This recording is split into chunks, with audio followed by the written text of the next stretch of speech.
প্রিয় হাজিরিন, আজকের জুমার খুতবায় আমরা সালাতের গুরুত্ব এবং ফজিলত নিয়ে আলোচনা করব। কোরআন এবং হাদিসের ভিতরে আল্লাহ এবং তার রাসূল সালাতের তথা নামাজের গুরুত্ব এবং ফজিলতের ব্যাপারে যা কিছু ইরশাদ করেছেন তার থেকে কিছু আলোচনা আপনাদের সম্মুখে উপস্থাপন করব। সবটুকু আলোচনা আল্লাহ রাব্বুল আলামিন হৃদয়ের কান দিয়ে আমলের নিয়তে শ্রবণ করার তৌফিক দান করুন বলি আমিন। আমাকে বলা হয়েছে একটু নামাজের গুরুত্ব সম্পর্কে আলোচনা করতে। কাশ যদি বেনামাজিরা মৃত্যুবরণ না করত, যারা নামাজ না পড়ে তাদের কাছে যদি মালাকুল মাউত না আসতো, আল্লাহর দরবারে যদি তাদের দাঁড়াতে না হতো, কিয়ামত বলতে হাসর বলতে যদি কোনো বিষয় না থাকতো, আমাদের এই বিষয়টা নিয়ে আলোচনা করার দরকার থাকতো না। কিন্তু আমরা পরকালীন একটা জীবনের বিশ্বাসী, আল্লাহর সামনে দাঁড়াতে হবে এই কথার বিশ্বাসী আমরা, মৃত্যুর পরে আর একটা জীবন আছে এই কথার বিশ্বাসী আমরা কেউ চিরজীবন দুনিয়ায় থাকবো না, মরণ আমাদের কাছে আসবেই এই কথার বিশ্বাসী বলে আমরা নামাজের গুরুত্ব মানুষকে বোঝাতে আগ্রহী হয়েছি। না হয় একজন মানুষকে নামাজের দিকে আনতে বা নামাজের গুরুত্ব বোঝাতে কি এমন বলা যায়, তার সামনে কি এমন উপস্থাপন করা যায় যেটা উপস্থাপন করলে তার হৃদয়ে ধারণ হবে যে না আসলেই নামাজ পড়া উচিত। প্রত্যেকটা দিন সারা পৃথিবীর কানাচে আনাচে কোনো না কোনো জায়গায় একজন, দুইজন, তিনজন মানুষ মারা যাচ্ছে, প্রত্যেক দিন মারা যাচ্ছে। এবং যে ব্যক্তি নামাজ পড়ে না সেই ব্যক্তির চোখের সামনে মারা যাচ্ছে। সেই ব্যক্তি জানাজার নামাজে উপস্থিত হচ্ছে কিন্তু জোহরের নামাজে উপস্থিত হচ্ছে না। সে জানাজার নামাজ পড়তেছে কিন্তু ওয়াক্তের নামাজ পড়তেছে না। এই ব্যক্তিকে আপনি কিভাবে বোঝাবেন যে নামাজ পড়তে হবে? ভাই, ঘুমন্ত মানুষ ঘুমিয়ে থাকলে তাকে জাগানো যায়, কেউ যদি জেগে জেগে ঘুমায় তাকে কিভাবে আপনি জাগাবেন? তাকে জাগানোর সুযোগ আছে? আমরা চোখ মেলে মেলে ঘুমাচ্ছি, আমার সামনে আমার ভাই দুনিয়া থেকে চলে গেছে, আমার সামনে আমার বাবা দুনিয়া থেকে চলে যাচ্ছে, আমার সামনে আমার ছোট বাচ্চারা দুনিয়া থেকে চলে যাচ্ছে, আর আমি দিব্যি বসে আছি, আমার বোঝায় মরণ হবে না। মসজিদে আজান হয়, আমার কানের ভিতরে আজান ঢোকে না। মানুষগুলা পৃথিবী থেকে বিদায় নিয়ে যাচ্ছে, খালি হাতে যাচ্ছে, একেবারে খালি হাতে আমরা দেখতেছি, বাস আমাদের কোনো শউর আসতেছে না। আমরা বুঝতেছি না যে এইখানে আমাদের চিরস্থায়ী না, আমাদের মরতে হবে। কোন এক কবরস্থানের দেয়ালে লেখা ছিল, मंजिल तो तेरी यही थी, बस जिंदगी गुजर गए आते आते, क्या मिला तुझे इस दुनिया में, अपनों ने दफनो दिया गया जाते जाते। সেই দেয়ালে লেখা ছিল, मंजिल तो तेरी यही थी, যে তোমার মঞ্জিল, তোমার যাত্রা বিরতি করার জায়গা, তোমার আসার জায়গা তো এটাই ছিল, কবরস্থান, এটাই তোমার আসার জায়গা ছিল। क्या मिले थी तेरा इस दुनिया में, এই দুনিয়ায় তোমার কি পেয়েছো? বাস আপনো নি দাফনো দিয়া গিয়া যাতে যাতে, আপনরাই আজকে দাফন দিয়ে তোমাকে চলে গেল, ঠিক কিনা? এর জন্য মানে আমি বুঝি না কি বললে মানুষ নামাজের দিকে আসবে। আজানের উপরে বড় আর দাওয়াত আছে কোন ইনভাইটেশন? আজানের উপর আর কোন ইনভাইটেশন আছে?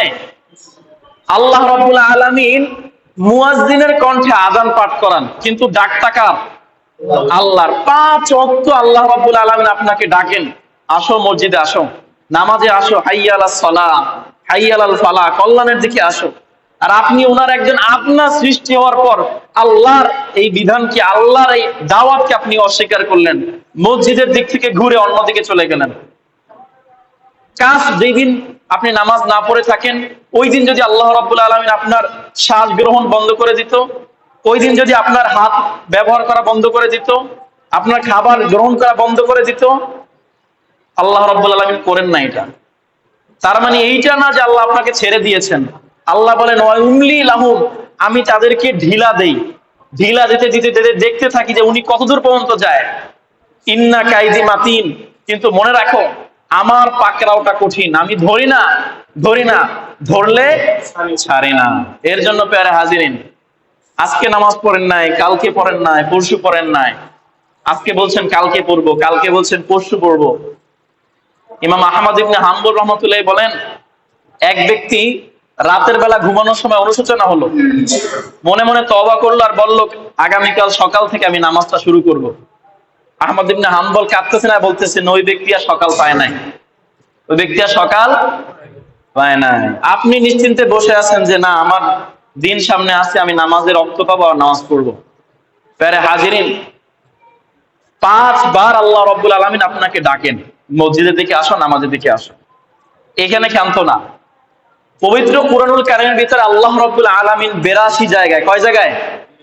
82 জায়গায় আল্লাহ রাব্বুল আলামিন নামাজ পড়ার জন্য মানুষকে আহ্বান করেছেন। 82 জায়গায়, এক জায়গায়, 2 জায়গায়, 3 জায়গায়, 82 জায়গায়। এবার চিন্তা করেন, আল্লাহ এত বিশাল সত্তা, এত মহান সত্তা, আর আপনি এত নিম্ন স্তরের, এত নিচু একটা সৃষ্টি। আপনাকে আল্লাহ 82 বার বলতেছে নামাজ পড়, নামাজ পড়, নামাজ পড়, আর আপনি নিজেকে কি এমন অহংকারী, কি এমন দাম্ভিক মনে করতেছেন, 82 বার ডাকার পরও আপনি আল্লাহর ডাকে সাড়া দিচ্ছেন না। প্যারে হাজিরিন, জান্নাতীরা যখন জান্নাতে চলে যাবে, জাহান্নামীরা যখন জাহান্নামে চলে যাবে, সাকর নামক একটা জাহান্নাম আছে। সাকর নামক জাহান্নামে কিছু জাহান্নামের মানুষ থাকবে।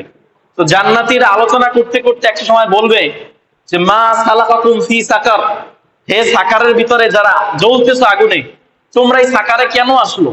কেন আসলা তোমরা এই সাকারে? এত ভয়ঙ্কর, এত বিদীর্ণ, এত জ্বালাময় একটা দোজখ, এই দোজখে তোমরা কেন আসলা? তখন সেই সাকার নামক জাহান্নামে যারা থাকবে, তারা অনেকগুলা কারণ বলবে। এর ভিতরে প্রথম এবং প্রধান কারণ, তারা বলবে, লাম নাকু মিনাল মুসাল্লিন, আমরা দুনিয়ায় বসে মুসল্লি ছিলাম না, আমরা নামাজ পড়তাম না। কাশ এই আয়াতটা আমার সমাজের মুসল্লিরা জানবে না মনে হয়, এই আয়াতটা আমার মুসল্লিরা বোঝে না মনে হয়, যে সাকার নামে একটা জাহান্নামে আছে, যেই জাহান্নামে যাবে বেনামাজেরা, যেই জাহান্নামে জ্বালানো হবে যারা নামাজ পড়ে না তাদেরকে। এই ওয়াদা থেকে মনে হয় আমার এই সমাজের মানুষগুলা মুক্ত। আল্লাহর এই আয়াতটা মনে হয় এই সমাজের বাইরে নাকি? আফসোস, নামাজে আসে না। প্যারে হাজিরিন, নামাজ এমন একটা বিধান, ইসলামী শরীয়তের এমন একটা হুকুম, এইটার কোনো রুখসাত নাই, আপনাকে পড়তেই হবে। নামাজের পরে রোজার বিধান আছে, নামাজের পরে হজের বিধান আছে, যাকাতের বিধান আছে। আপনি যদি রোজা না রাখতে পারেন, আপনার জন্য কাফারা আছে। আপনি এতিমকে খাওয়াই দিলেন, মিসকিনকে খাওয়াই দিলেন, আপনি পরবর্তীতে রাখলেন, আপনার জন্য সুযোগ আছে। হজ আপনি নিজে গিয়ে করতে পারতেছেন না, আরেকজনকে দিয়ে করাতে পারতেন। যাকাত, আপনার টাকা না থাকলে যাকাত আপনার উপরে ওয়াজিব হবে না। কিন্তু নামাজের কোনো কাফারা নেই। আপনি যেমন আছেন, যেইখানে আছেন, সেইখানে আপনার নামাজ পড়তে হবে। আপনি ধনী হন, নামাজ পড়তে হবে, গরিব হন, নামাজ পড়তে হবে, বাচ্চা হন, নামাজ পড়তে হবে, বৃদ্ধ হন, নামাজ পড়তে হবে, পুরুষ হন, নামাজ পড়তে হবে, মহিলা হন, নামাজ পড়তে হবে, বিপদে আছেন, নামাজ পড়তে হবে, সুখে আছেন, নামাজ পড়তে হবে। কিতাবের ভিতরে লেখে, কোন ব্যক্তি যদি বিশাল এক সমুদ্রের ভিতরে থাকে, এক ঢেউ তাকে পানির নিচে নিয়ে যাচ্ছে, আর এক ঢেউ তাকে আবার উপরে তুলতেছে। তো যখন উপরে তুলছে তখন সে তাকিয়ে দেখছে সূর্য হেলতেছে, তার মানে নামাজের রক্ত চলে আসছে। কিতাবে লেখে এই সময় ওই ব্যক্তির উপর নামাজ ফরজ, সে ওইখানে বসে তাকে ইশারা নামাজ পড়তে হবে। আপনি কি কল্পনা করেন, আপনি দিব্যি সুস্থ মানুষ, রাস্তায় হাঁটতেছেন, আপনার কি ওজোর, আপনি নামাজ পড়েন না? ডুবে যাচ্ছে একটা মানুষ, বুঝতেছে নামাজের রক্ত হয়েছে, ওই সময় তার নদীতে বসে, সাগরে বসে, তুফানের ভিতরে বসে তাকে নামাজ পড়তে হবে, এটা তার উপরে ফরজ। আপনার পোশাক অপরিচ্ছন্ন, এই অপরিচ্ছন্ন পোশাক নিয়ে আপনার নামাজ পড়তে হবে। আপনি জঙ্গলে আছেন, জঙ্গলের ভিতরে বসে নামাজ পড়তে হবে। নামাজের কোনো রুখসাত নাই। আপনি দাঁড়িয়ে পড়বেন, দাঁড়িয়ে পড়তে পারতেছেন না, বসে পড়বেন, বসে পারতেছেন না, শুয়ে পড়বেন, শুয়ে পারতেছেন না, ইশারায় পড়বেন, তাও নামাজের কোনো সার নাই। আমাদের কি হলো? আল্লাহ বলেন, আমা কুনতা সাগীরান, ও মানুষ তুমি কি ছোট ছিল না? ফামান কাব্বারা, তোমাকে কে বড় করলো? আমা কুনতা জাহিলান ফামান আল্লামাক, তুমি কি মূর্খ অজ্ঞ ছিলে না? তোমাকে কে বিজ্ঞ আর জ্ঞানী করলো? আমা কুনতা মিসকিনান ফামান সারিয়াক, তুমি কি দুঃসয় নিঃসয় ছিলে না? তোমাকে কে ধনী করলো? আমা কুনতা জাহিলান ফামান আল্লামাক, তুমি কি অজ্ঞ ছিলে না? তোমাকে কে জ্ঞান দিল? ওয়ালা আলাকা বাসারুন তানজুর, তোমার তো দেখার মতো চোখ ছিল না। ওয়ালা আলাকা উযনুন তাসমা, শোনার মতো কান ছিল না। ওয়ালা লাকা লিসানুক তানতিক, তোমার তো বলার মতো জিহ্বা ঠোঁট ছিল না। ওয়ালা লাকা ইয়াদুন তাফতিশ, তোমার তো ধরা ছোড়ার মতো হাত ছিল না। ওয়ালা লাকা রিজলুন তামশি, তোমার তো হাঁটার মতো বিচরণ করার মতো পা ছিল না। ওয়ালা লাকা রাসুন তাতামাইয়াজ, তোমার তো মাথা ছিল না ভালো মন্দ বিচার করা। ওয়ালা লাকা কলবুন তাতাফাক্কার, তোমার তো কলব ছিল না ভালো মন্দ বোঝার। এই জিনিসগুলো তোমাকে আল্লাহ দিলেন। ইয়া আইয়ুহাল ইনসান, হে মানুষ, মা গররাকা আন রাব্বিকাল কারীম, এই মহান স্রষ্টা থেকে তোমাকে কিসে দূরে রাখলো? তুমি কেন দূরে পড়ে আছো? আল্লাযী খালাকাকা ফাসাওয়াকা ফাআদালাক, তোমাকে যেমনে সৃষ্টি করা দরকার তেমনে তিনি সৃষ্টি করলেন। তোমার খাওয়ার জন্য খাবার সৃষ্টি করলেন, পান করার জন্য পানি সৃষ্টি করলেন, বেঁচে থাকার জন্য জমিন সৃষ্টি করলেন, ছায়ার জন্য আসমান সৃষ্টি করলেন। তোমাকে কি দেন নাই তিনি? এরপরে তুমি তাকে ভুলে থাকলা। যিনি তোমাকে 24টা ঘন্টা দিল, তুমি তার জন্য 1টা ঘন্টা ব্যয় করতে পারলা না। যিনি তোমাকে 5 ওয়াক্ত ডাকে, তুমি তাকে একবার ডাকতে পারলা না। যিনি তোমাকে 82 বার ডাক দিয়েছে, তুমি তার ডাকে একবার সাড়া দেওয়ার সুযোগ পাও নাই। আল্লাহ রাব্বুল আলামিন ধরবেন। এর জন্য হাদিসে আসছে, আউয়ালু মা ইউহাসাবু বিহিল আবদু ইয়াউমাল কিয়ামাতিস সালাত, বান্দাকে কিয়ামতের দিন সর্বপ্রথম যে ইবাদতের হিসাব নেওয়া হবে সেটা হচ্ছে সালাত। ফাইজা সালাহাত সালাহাত সাইরু আমালি, নামাজের হিসাব থেকে যদি সে মুক্তি পেয়ে যায়, সায়ের আমাল, সব আমল থেকে সেই হিসাব তার জন্য সহজ হয়ে যাবে। আর এইখানে যদি সে বেঁচে যায়, বাকি যতগুলো ইবাদত আছে সবগুলো সে বেঁচে যাবে। আপনি কি মনে করেছেন 1 ওয়াক্ত 2 ওয়াক্ত সপ্তাহের পর সপ্তাহ নামাজ পড়তেছেন না, মাসের পর মাস নামাজ পড়তেছেন না? আপনি ভুলেই গেছেন যে আপনি মারা যাবেন, ভুলেই গেছেন যে মালাকুল মাউত নামক একটা ফেরেশতা আছে, ভুলেই গেছেন কবরস্থান নামক একটা জায়গা আছে, ভুলেই গেছেন মৃত্যুর পরে একটা জীবন আছে। আফসোস। আয়েশা রাদিয়াল্লাহু তাআলা আনহার বর্ণনা, তিনি বলেন, সামি'তু রাসূলুল্লাহি সাল্লাল্লাহু আলাইহি ওয়াসাল্লাম ইয়াকুল, আমি রাসূল পাক সাল্লাল্লাহু আলাইহি ওয়াসাল্লামকে বলতে শুনেছি, উনি বলেছেন, ইন্নাল্লাহা ফারাদা আলা ইবাদ খামসা সালাওয়াতিন ফিল ইয়াউমি ওয়াল লাইল, আল্লাহ রাব্বুল আলামিন তার বান্দাদের উপর 5 ওয়াক্ত নামাজকে ফরজ করেছেন। কয় ওয়াক্ত? 5 ওয়াক্ত। ফিল লাইলি ওয়ান নাহার, দিনে এবং রাতে। কখন? দিনে এবং রাতে। প্রিয় হাজিরিন, 5 ওয়াক্ত নামাজ ফরজ করেছে। দেখেন, একজন মানুষ যখন ইসলাম গ্রহণ করে, ইসলাম গ্রহণ করার পর প্রথম তাকে কি বলা হয়? তাকে যাকাত দিতে বলা হয়, তাকে হজ করতে বলা হয়, রোজা রাখতে বলা হয়। প্রথম তাকে বলা হয় নামাজ পড়ো। প্রথম তাকে বলা হয় নামাজ পড়ো, কারণ নামাজটা হলো সব ইবাদতের মূল। হাদিসের ভিতরে আছে, রাসূল কারীম সাল্লাল্লাহু আলাইহি ওয়াসাল্লাম বলেছেন, একটা বডি, একটা দেহ যেমনি মাথা ছাড়া কল্পনা করা যায় না, তেমনি নামাজ ছাড়া দিন কল্পনা করা যায় না। যেই ব্যক্তির নামাজ নাই সেই ব্যক্তির দিনও নাই। সে যদি বলে আমি ধার্মিক, তার এই দাবিতে সে মিথ্যাবাদী, কারণ যার কাছে নামাজ নাই তার কাছে দিনও নাই। এর জন্য সম্মানিত হাজিরিন, 5 ওয়াক্ত নামাজ দিনে এবং রাত্রে। কত সময় লাগে আমাদের? যিনি আমাদেরকে 24টা ঘন্টা দিলেন, এরপরে মাসের পর মাস, বছরের পর বছর দিলেন, আমরা তার জন্য এতটুকু সময় বের করতে পারি না।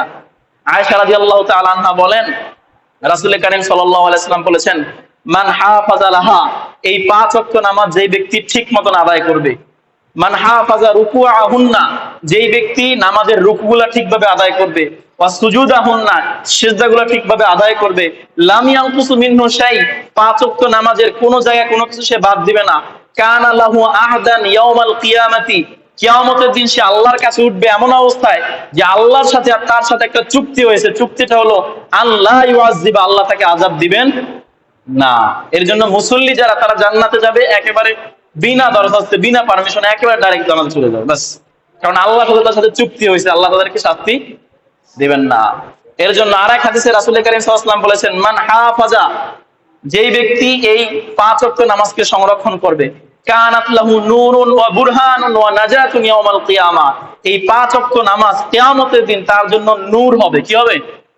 নূর। সবাই বলে একটু, কি হবে? নূর হবে। ওয়া বুরহানুন, তার জন্য বুরহান, দলিল হবে, তার পক্ষে প্রমাণ উপস্থাপন করবে। ওয়া নাজাতুন, এবং তার জন্য কিয়ামতের ময়দানে নাজাতের ওসিলা হবে।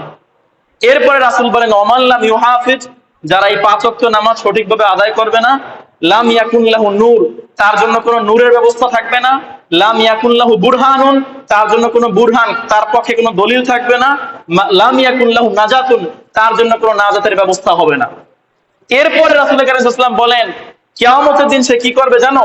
কিয়ামতের দিন সে থাকবে মা ফিরআউন ওয়া হামান ওয়া উবাই ইবনে খালফ, কিয়ামতের দিন আল্লাহ রাব্বুল আলামিন তাকে ফিরআউনের সাথে, হামানের সাথে আর উবাই ইবনে খলফের মতো কাট্টা মুনাফিকের সাথে দাঁড় করাবেন। নাউযুবিল্লাহি মিন যালিক।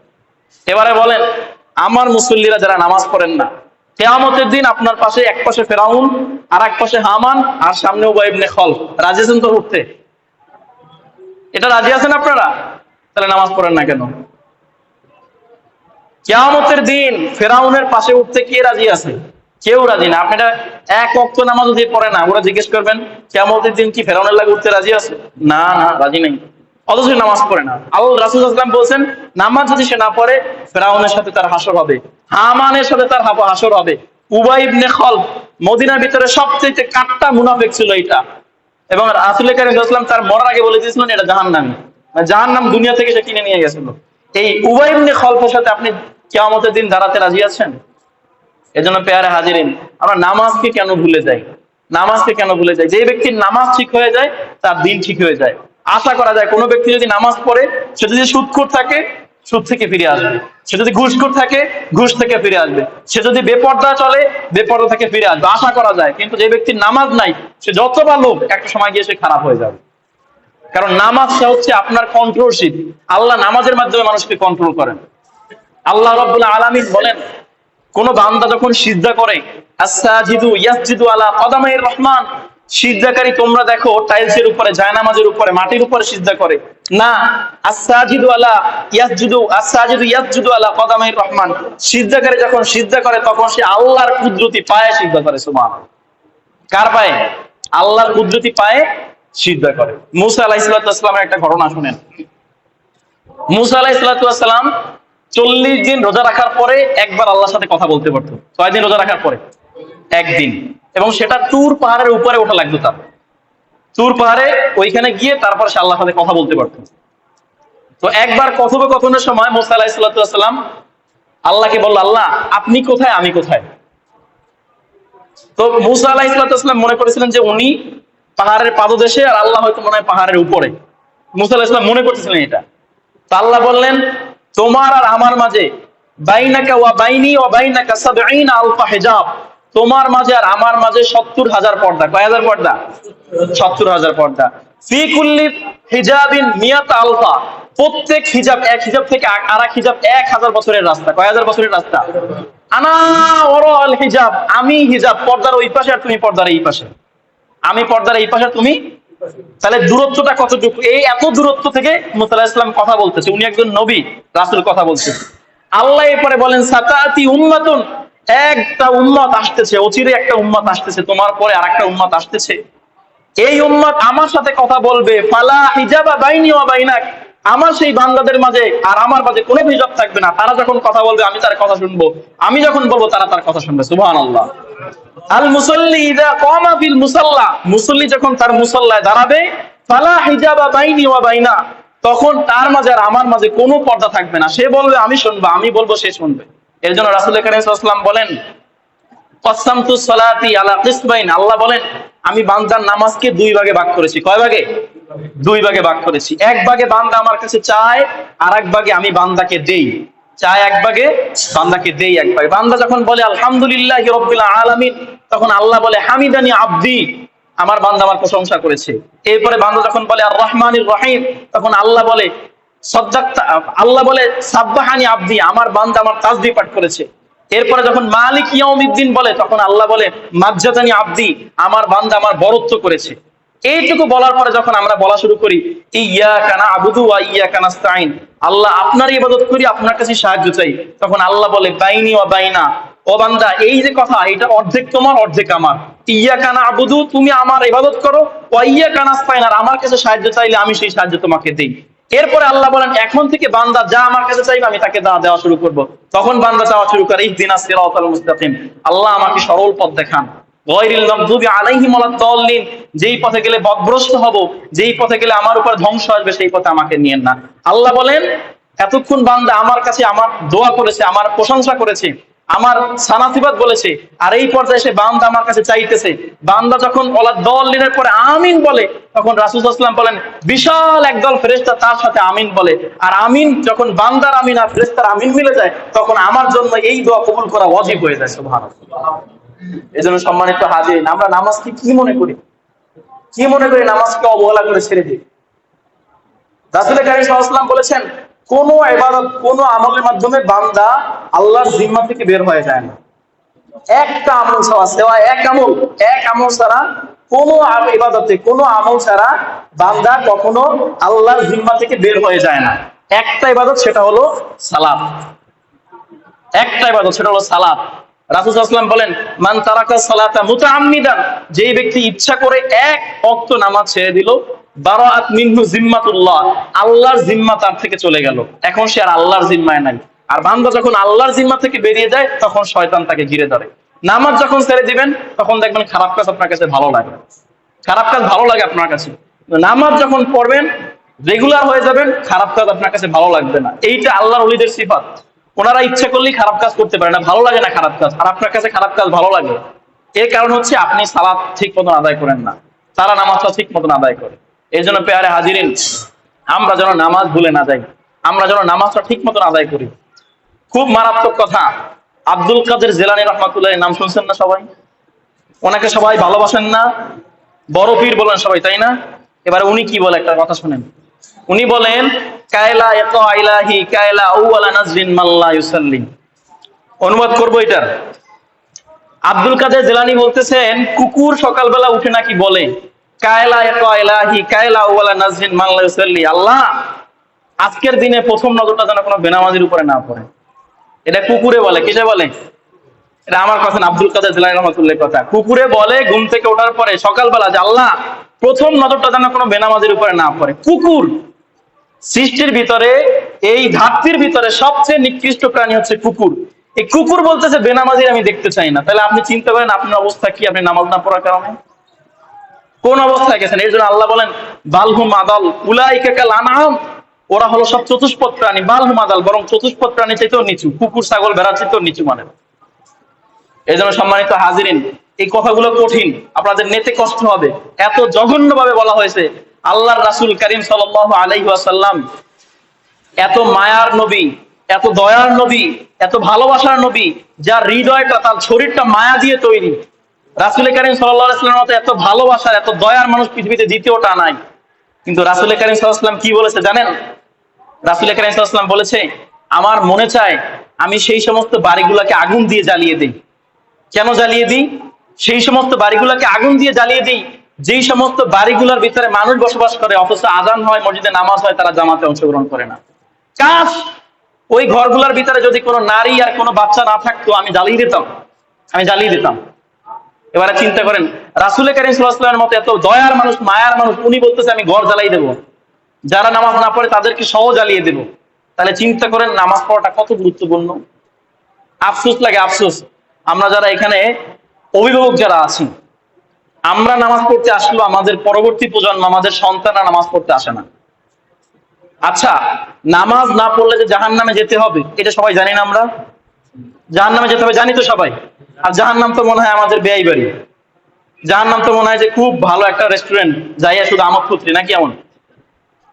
জাহান্নাম এটা ভয়ঙ্কর জায়গা, এটা আযাবের জায়গা, শাস্তির জায়গা, সবাই জানি।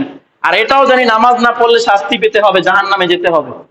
প্রিয় ভাই, একটা ঘরে আগুন লাগছে, আপনার সন্তান সেই ঘরে ঘুমানো, আপনি সন্তানের মাথায় দিয়ে হাত বুলাইবেন আর বলবেন যে ঘুমাও ঘুমাও ঘুমাও, সমস্যা নাই ঘুমাও, এটা বলবেন না? আগুন লাগার সাথে সাথে তাকে নিয়ে বের হয়ে চলে আসবেন, এরকম। এরকম বিষয়টা আফসোস লাগে। আপনি জানেন আপনার সন্তান ফজরের নামাজ না পড়ে ঘুমিয়ে আছে, জাহান্নামে উঠতে হবে, জাহান্নাম ভালো জায়গা না, আগুনের জায়গা, কিন্তু আপনি দিব্যি তাকে ঘুম পাড়িয়ে রেখে আসছেন। আপনি কেমন বাবা, আপনি কেমন মা, কেমন অভিভাবক? আপনি আপনার সন্তানকে মুখে ভালোবাসেন। প্রকৃত বাবা মা তো সে যে তার সন্তানকে জাহান্নামের আগুন থেকে বাঁচায়। প্রকৃত বাবা মা অভিভাবক তো সে যে তার সন্তানকে আগুন থেকে যেমন বাঁচায়, দুনিয়ার আগুন থেকে, আখিরাতের আগুন থেকে যেমন বাঁচায়। আফসোস, আজকে আমরা আমাদের সন্তানদেরকে নামাজ শেখাচ্ছি না। সন্তানরা ঘুরে পড়ে, আমরাই তো নিজেরা নামাজ পড়তেছি, নিজেরা নামাজ পড়তেছি, সন্তানদেরকে কি শেখাবো? সন্তানরা আপনাকে দেখে, আপনি যেই পথে চলেন ওরা সেই পথে চলে। মনে রাখবেন, বাচ্চারা আপনি যেটা বলবেন সেটা শোনার চাইতে আপনি যেটা করবেন সেটা বেশি শুনে ওরা, সেটা বেশি মানে ওরা। এই জন্য একটা গল্প করেছিলাম, এক বাবা সমুদ্রের পাড়ে পিচ্ছিল জায়গায় হাঁটতেছে, হাঁটার সময় সে তার পিছনে বাচ্চাকে বলতেছে তুমি দেখে দেখে হাইট এরপরে বইটা না যাবো স্লিপ না করে তুমি। তো সেই বাচ্চা বলতেছে বাবা আমার দেখে দেখে হাঁটা লাগবে না, তুমি দেখে দেখে হাঁটো, কারণ তুমি যেই জায়গায় পা দাও আমি সেই জায়গায় পা দিই, পায়ের উপরে আমি পা রাখি। তুমি যদি আমি পড়ে যাবো, তুমি যদি না পড়ো আমার পড়ার ভয় না।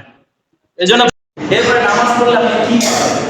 নামাজ পড়লে আপনি কি পাবেন? এতক্ষণ তো বাউন্ডার মিনিট পাবেন, নামাজ না পড়লে আপনারা এটা এটা হইতে পারে, এবার আপনারা নামাজ পড়লে কি পাবেন? রাসূল কারীম সাল্লাল্লাহু আলাইহি ওয়াসাল্লাম বলেছেন কুররাতু আইনি ফিস সালাহ, আল্লাহ রাব্বুল আলামিন আমার হৃদয়ের শীতলতা, আমার চোখের শীতলতা, আমার মনের উদ্বিগ্নতা দূর করার জন্য একটা ওষুধ দিয়েছেন, সেটা হলো নামাজ। আমি যখন নামাজে দাঁড়াই আমার হৃদয় থেকে উদ্বিগ্নতা, আমার হৃদয় থেকে চিন্তা, আমার হৃদয়ে শান্তি চলে আসে নামাজের ভিতরে। সুবহানাল্লাহ। আর আমরা মসজিদে আসতে আমাদের মাথা গরম হয়ে যায়, শরীর গরম হয়ে যায়, 5 মিনিট থাকা পরে হুজুর শেষ করেন, তাড়াতাড়ি শেষ করেন, হুজুর একটু আগে একটু অল্প ছোট ছোট করেন, একটু তাড়াতাড়ি শেষ করেন, তাড়াতাড়ি ছেড়ে দিন, হুজুর অল্প মনে করেন, ছোট মনে করেন। আফসোস লাগে, আফসোস লাগে। এটা আফসোস রাসূলুল্লাহ বলছেন যে আমার চোখের শীতলতা, আমার হৃদয়ের শীতলতা, আমার মনের উদ্বিগ্নতা দূরকারী পদ্ধতি হচ্ছে নামাজ। আমি যখন চিন্তিত হই আমি তখন নামাজ পড়ি, আর আমরা যখন নামাজ আসি তখন চিন্তিত হই।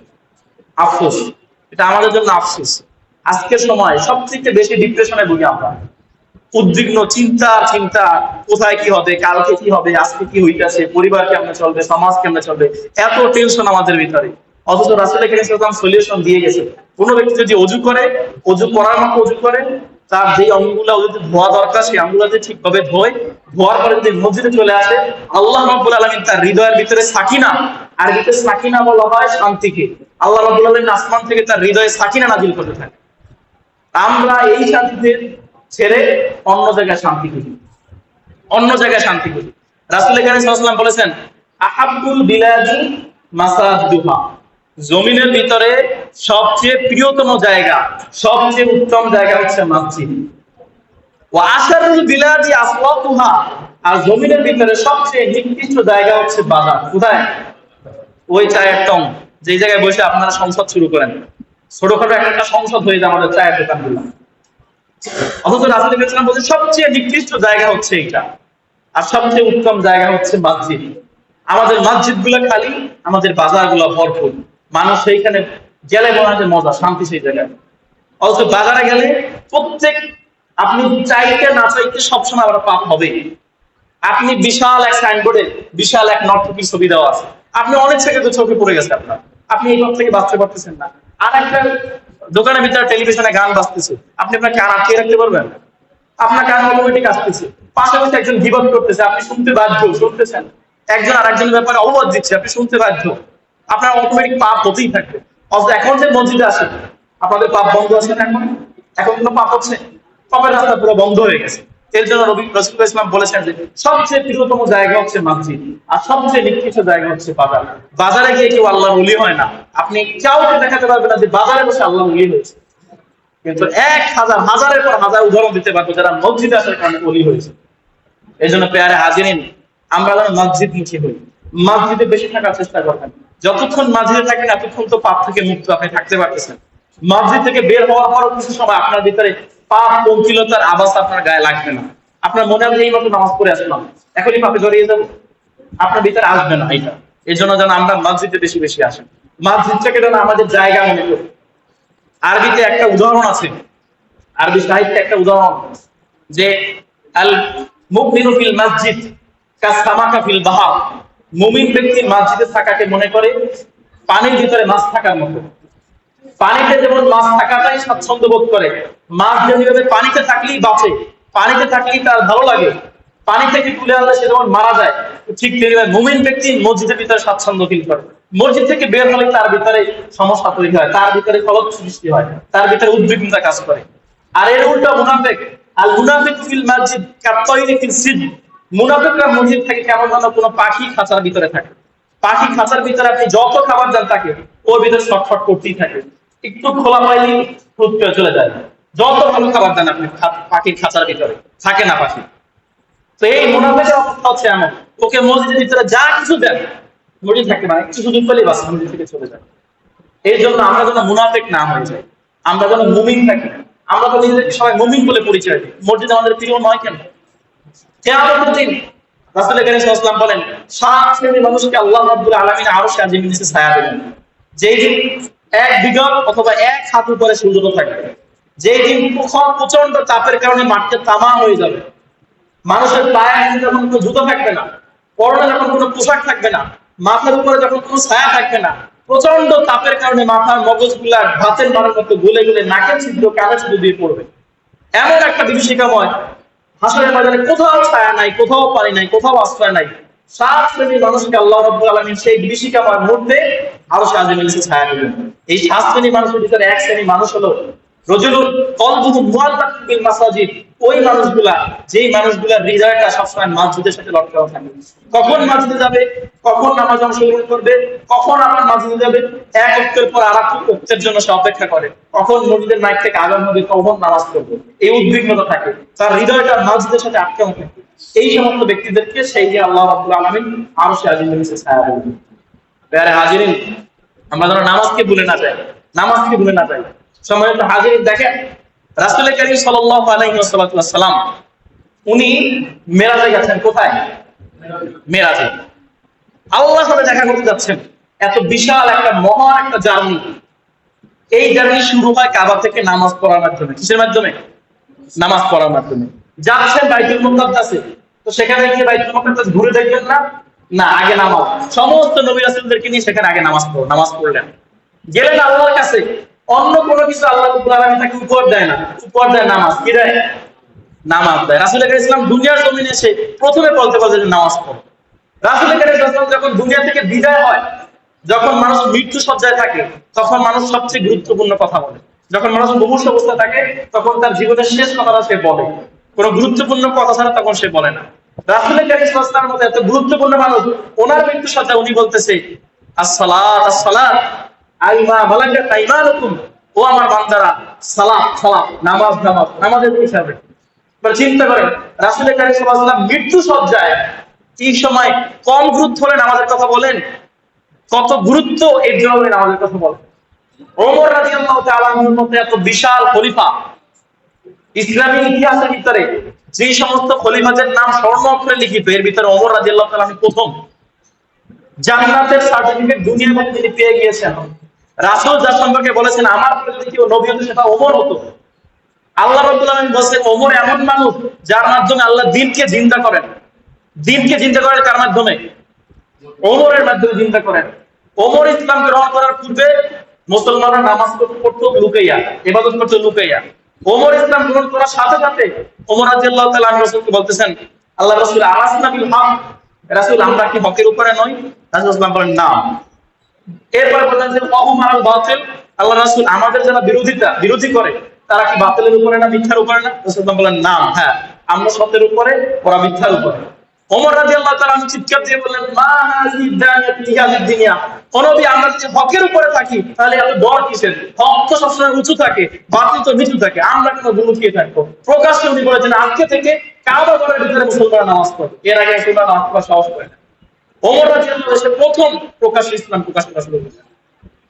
ওমর রাদিয়াল্লাহু তাআলা কে? রাসূল করিম সাল্লাল্লাহু আলাইহি ওয়াসাল্লাম বলেন ওমর রাদিয়াল্লাহু তাআলা এমন একজন মানুষ, উনি যেই রাস্তায় যায় শয়তান সেই রাস্তায় 40 দিন প্রবেশ করে না। কয় দিন? 40 দিন। আর আমরা যেই রাস্তায় যাই 40 শয়তান আমাদের সাথে চলতে থাকে। ওমর যেই রাস্তায় যায় 40 দিন ওই রাস্তায় কোনো শয়তান ঢোকে না। এই এত বিখ্যাত সাহাবী, এত মহান খলিফা, উনি যখন ইন্তেকাল করেন, উনি ফজরের নামাজ পড়াচ্ছিলেন। আবু লুকতু আল মাজুসি নামে একজন লোক ছিল, উনি এসে খঞ্জর দিয়ে ওমর রাদিয়াল্লাহু তাআলা আনহুর পেটে আঘাত করে ওনাকে বেহুশ করে ফেলে। এক রাকাত পড়েছিলেন, বাকি এক রাকাত পড়াতে পারেন না। উনি কিছুক্ষণ পরে যখন হুঁশ আসার পরে উনি খলিফা, ওনার রাজ্যের কি অবস্থা এটা জিজ্ঞেস করে না, ওনার বিবি বাল বাচ্চা কেমন আছে জিজ্ঞেস করে না। উনি উঠা হুঁশ করার পরে বলতেছে আসাল্লাম নাস, আমি তো এক রাকাত পড়াইছিলাম, বাকি এক রাকাত কি মানুষ পড়ছে? চিন্তা করেন এবারে ওনার কি চিন্তা, আমাদের কি চিন্তা থাকে? আমরা হুঁশ হওয়ার পর চিন্তা করি আমার মোবাইলটা করি, আমরা হুঁশ হওয়ার চিন্তা করি আমার বাচ্চাটা করি। ওমর রাদিয়াল্লাহু তাআলা আনহু এত বড় খলিফা, এত বড় সাহাবী, উনি বলতেছেন আসাল্লাম নাস, মানুষরা কি আমার নেতৃত্বে যে 2 রাকাত নামাজের ইমামতি শুরু হয়েছিল, 1 রাকাত পড়াচ্ছিলাম, শেষ করতে পারি নাই, দ্বিতীয় রাকাত কি আমার মুসল্লিরা পড়েছে? এইটা ওমরের চিন্তা। আর আমাদের চিন্তা কি? প্রিয় হাজিরিন, আমরা নামাজ থেকে যেন দূরে চলে না যাই। আমার খুব কষ্ট লাগে, খুব কষ্ট লাগে। আমি এমন একটা সমাজে থাকি, সেই সমাজের মানুষরা যুবকরা নামাজ পড়ে না।